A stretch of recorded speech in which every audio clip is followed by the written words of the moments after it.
Good morning, good evening, friends. Welcome to my channel, Ek Kitab Se Ek Moti, which in English means a pearl or gem from one book. Today, I'm going to read about one of the most positive human beings who ever lived on this earth, one of the most positive men of all time, and the most positive man mentioned in the Bible. So, I'm talking about Caleb. Long ago, several years ago, I read a book about how to conquer the worrying habit.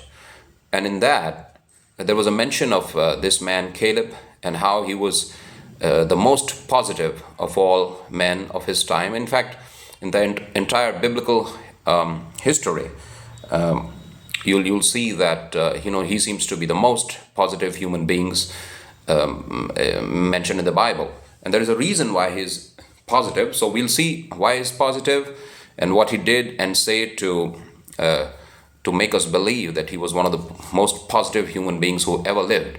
And then towards the end, we'll see what lessons we can draw from the story of Caleb in the Bible and how we can benefit from his story, and in modern times, how we can apply that teaching in our lives, or teaching to our life, or apply in our lives. So that's the purpose of this video, to learn from these great great works of all time, and then learn great things from them and try to digest the information, and then try to adapt them to modern situations and circumstances. So Caleb's story appears in the book of Numbers, I think, from chapter 13 through the chapter 14. There is a lot of mention of this man Caleb. And then again in the book of Joshua, chapter 14, there is a mention of how he acquired what he had planned to acquire. And that is, he achieved his lifetime goal. So Peter J. Daniels, one of the one of the greatest motivational speakers in the world, he drew a lot of inspiration from the story of Caleb, and I think he came up with this Caleb Medal, which was awarded to, I think, if I'm not mistaken, it was given to Nelson Mandela. I'm not sure whether it was given to Desmond Tutu, but yeah, it was awarded to Nelson Mandela as well, the Caleb Medal. So let's see. So I'll just give a bit of background of how the story starts and what Canaan did in order to be considered the most positive man of his time. So this story is very inspirational. I hope you like it. So let me just give you some background about it. So Moses planned to send a few spies to the land of Canaan so that they could spy out the land, they could bring more information about the land, bring some report about the conditions of the land, so they could decide whether it's the right time to acquire that land, or to go and inhabit the land. So those guys went. I mean, a few men were selected from the different tribes of Israel, I think, and then they were sent to the land of Canaan to spy it out. So they went to the land. They found that it was a land of milk and honey, I think, with huge grapes. I mean, a large bunch of grapes that they had to carry on their shoulders. I mean, two of them had to carry them, over their shoulders. So it was an extremely good land, but there were certain negative things. I mean, things that could stop them from going and capturing the land.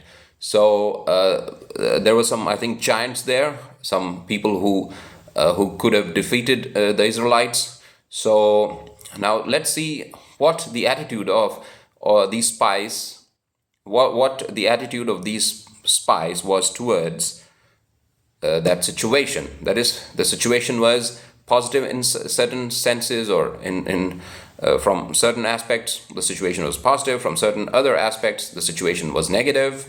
So let's see what the attitude was. So under the heading, the report of the spies, I'll just read some of the verses. At the end of 40 days, they returned from spying out the land. And they came to Moses and Aaron and to all the congregation of the Israelites in the wilderness of Paran at Kadesh, Now, these are biblical names, so I may mispronounce. If I do, my apologies, because these are geographical locations. Although in some Bibles there is a kind of certain phonetic symbols to help us read these words correctly. But in this, it's not been given, so I'll have to just assume certain pronunciations here. At Kadesh, they brought back word to them and to all the congregation, and showed them the fruit of the land.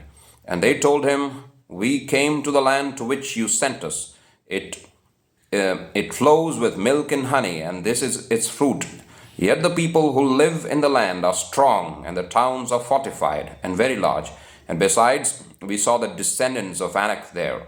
The Amalekites live in the land of the Negeb. The Hittites, the Jebusites, and the Amorites live in the hill country.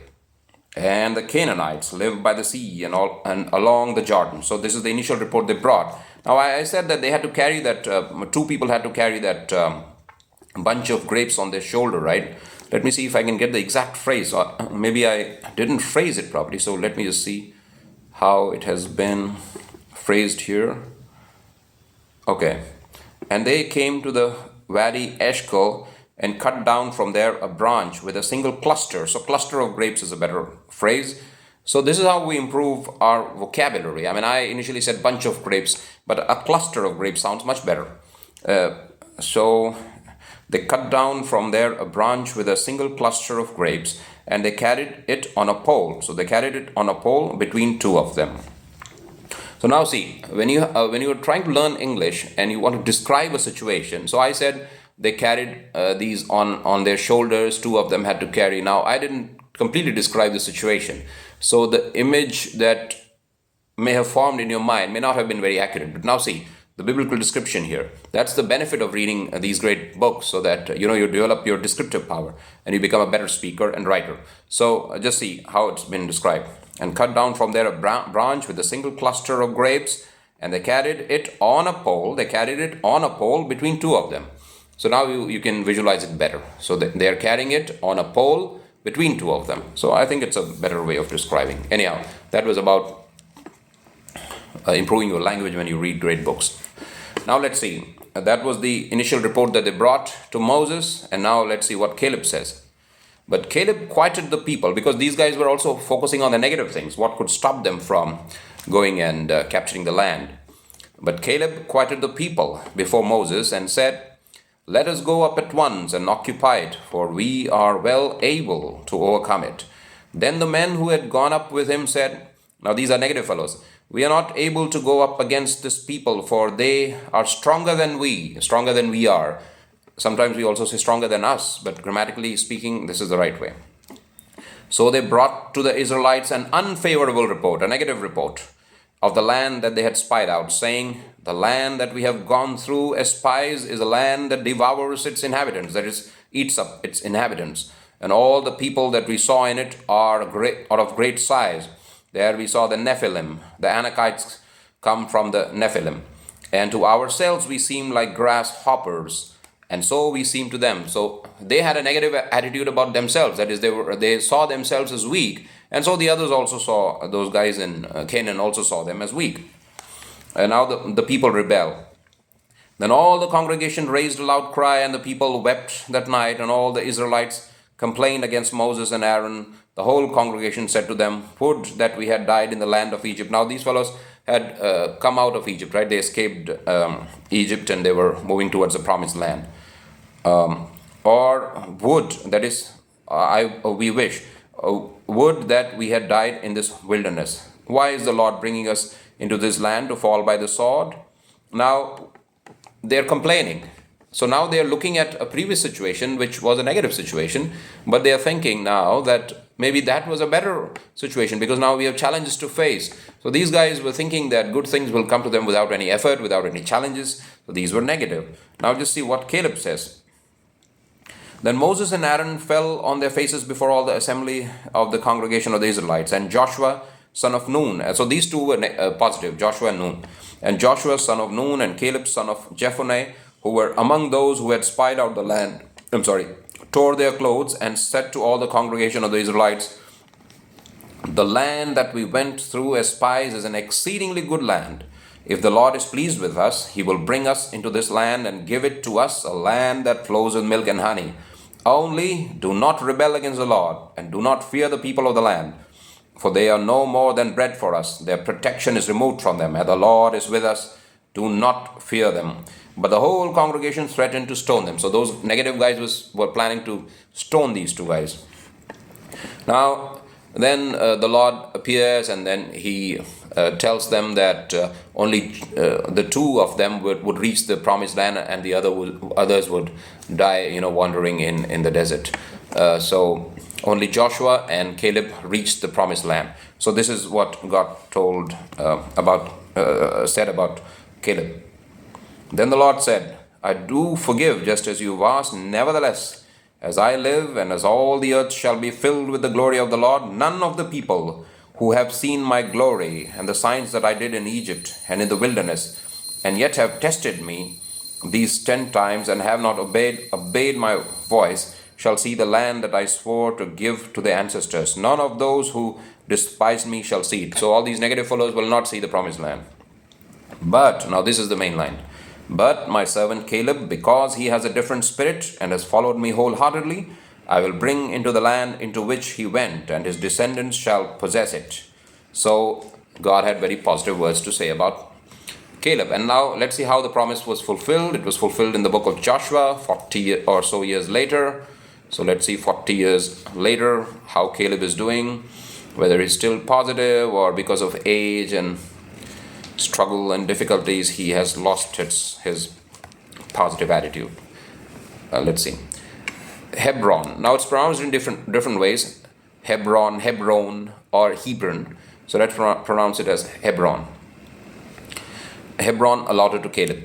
Then the people of Judah came to Joshua at Gilgal, I think it's Gilgal, and Caleb son of Jephunneh the Kenizzite said to him. Now Caleb is approaching Joshua and is asking him something.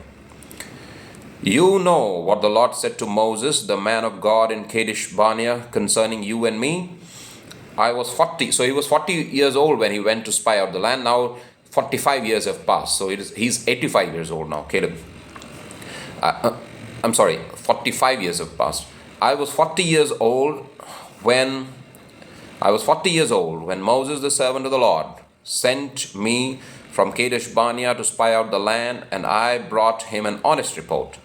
But my companions who went with me made the heart of the people melt. Yet I wholeheartedly followed the Lord my God.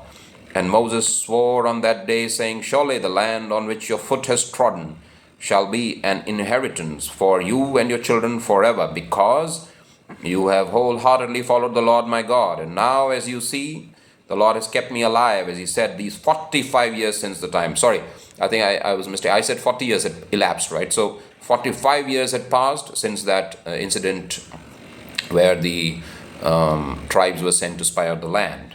When they brought a negative report and Caleb brought a positive report. And now, as you see, the Lord has kept me alive, as he said, these 45 years since the time that the Lord spoke this word to Moses while Israel was journeying through the wilderness. And here I am today, 85 years old. He is 85 years old. I am still as strong today as I was on the day that Moses sent me. So in 45 years, he hasn't lost his strength.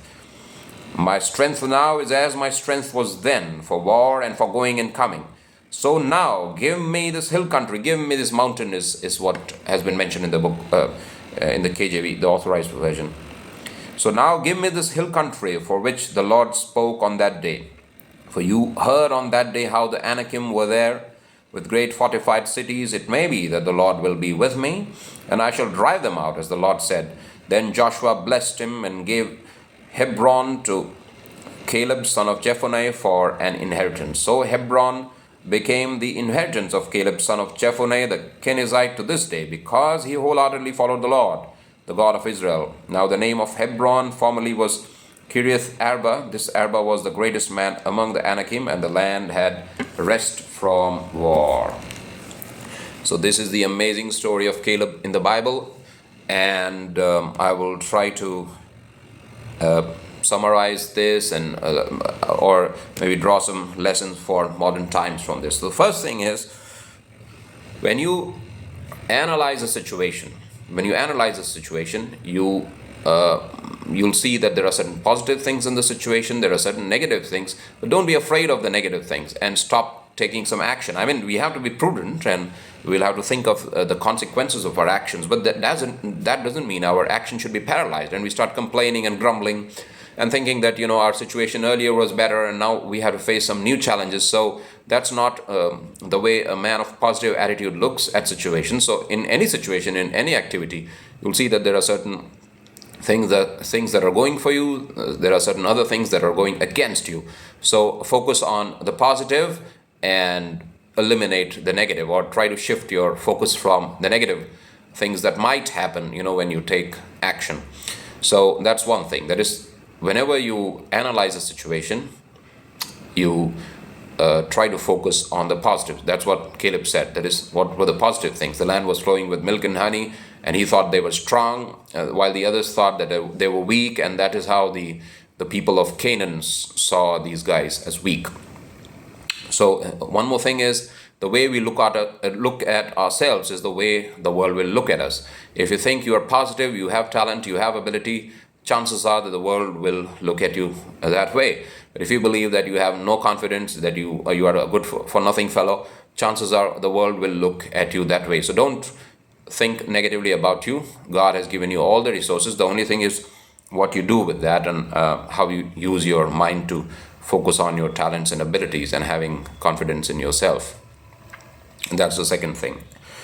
The third thing is to maintain this attitude throughout the difficulties of life, and as we grow old, we should maintain this positive attitude. Growing old does not mean that we start complaining and we start reducing our activities and trying to let others do the things that we had been doing in our younger days.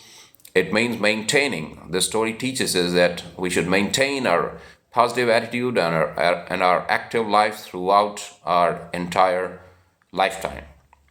Caleb was 85 when he said that he was still as strong as he was at 40, and he was willing to be a part of any war. That's what he says. He still has the strength to fight a war, fight a battle. So the battle of life, and if there is a real battle, you should be ready to face those situations and be an active member of that team. Or if you're fighting an independent battle, you should be willing to be a warrior for yourself. That's what Caleb teaches. So that's why I'm against retirement. That's why there's no mention of retirement either in the Bible or in the Gita, and even the Quran. I think there's no mention of retirement, because retirement is a modern concept. I think it was conceived by Bismarck, if I'm not mistaken. I just did some research a few years ago about this concept of retirement. I think it was Bismarck of Germany who came up with this concept, but you can Google it and find out when this concept of retirement came. I mean, why should we retire? As long as we are breathing, as long as our body is moving. Some people have this retirement age, and some companies have, right, 58, 62. Do you mean to say that as soon as we are 58, 52, we can't contribute to the company? I mean, that's a loss for the company. So companies should do something and modify that rule. I don't think there should be any retirement at all as long as our body is functioning. Some might say that we need to give opportunities to youngsters, but then that means the company should expand, or you create new companies. So, or the people who reach a particular age should move to slightly different jobs, right? I mean, that position can be vacated, but they can take up other positions, maybe the role of a consultant in the same company. So I don't think, that's the right age to retire. In fact, there is no age to retire at all. That's how in the Mahabharata we have Bhishma Pitama fighting the battle of Kurukshetra. We have Dronacharya. All these were very old men of their time. So I don't think we should ever think of retiring, and that's what we learned from Caleb. He maintained his positive attitude until he was 85, and even longer than that, as long as he lived. And one more thing that God says in the Bible is that he had a different spirit. That is, he had a different attitude. That's what made the difference. In one of the verses I read, there is a mention of his spirit being different from others, which means his spirit, his thinking, his way of looking at things, because that's what spirit is, right? I mean, we all have these physical bodies that function almost the same way. So we have our hearts, our kidneys, and eyes, and legs, and all these lungs, and these organs function almost the same way. But what differentiates one person from another is the spirit, the attitude. So if you have this positive attitude, your life would turn out to be successful. So I think that's it for today, friends. Let me just quickly summarize. So if you want to be a positive person, just like Caleb was, you do these things. Whenever you assess a situation, just focus on the positive. Just try to shift your focus from negative things that might happen when you take any new action or start any new initiative. That's one. The second thing is you look at yourself with confidence and believe in your abilities, because if you doubt your abilities, others would also doubt your abilities. The other thing is maintain your positive attitude throughout your life as long as you live on this earth. The fourth thing is that you need to have a different spirit in order to be a positive person. That is, you need a positive attitude. Your body is almost the same. I mean, we all have almost a similar form, maybe some height differences, some differences of energy levels maybe there, or some the size of the physique and so on. But in other senses, our bodies function the same way. We all have hearts, kidneys, and eyes, and ears, and nose, and mouth, and so on. So our bodily structure is almost the same. What differentiates one person from another is that spirit, the attitude. So you too try to get all benefits from all scriptures of the world. I don't think we should confine ourselves to just one scripture. Being within our religion, we can take advantage of all religions and all the great books in the world. So we shouldn't become narrow-minded and just read the books of our religion alone. So read this book, read about Caleb, and become a positive person. Thanks for watching this video.